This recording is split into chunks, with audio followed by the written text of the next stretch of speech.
Hello अस्सलाम वालेकुम के इस वीडियो की जानिब से एक नई वीडियो के साथ आज आपके सामने हाज़िर हूँ। और आज हमारी वीडियो का टॉपिक ये है कि एक शख्स जंगल में जा रहा है और अचानक उसके पीछे शेर लग जाता है। वो शेर के खौफ से अपनी जान बचाने के लिए कुएं में छलांग लगा देता है और वहाँ पे एक रस्सी के साथ लटक जाता है।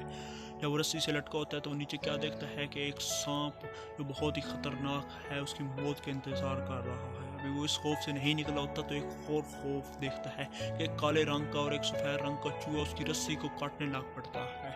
और कुछ ही देर में वो ये भी देखता है कि एक छत्ता उसके पास है और उसमें शहद है और वो शहद में उंगली डाल के उसे खाने लग पड़ता है। उसकी इतनी मिठास होती है कि वो ये भूल जाता है कि शेर ऊपर खड़ा है जो उसकी मौत का इंतज़ार कर रहा है। और वो ये भी भूल जाता है कि दो चूहे उसकी रस्सी को काट रहे हैं। आखिर उसे जाना तो उस खतरनाक सांप के पास है और उसकी मौत तय है। जी आज हमने मौजू इमाम गज़ाली की किताब से लिया है और वो जो शेर है वो इंसान की मौत है और वो आज खुद सांप इंसान की कब्र है।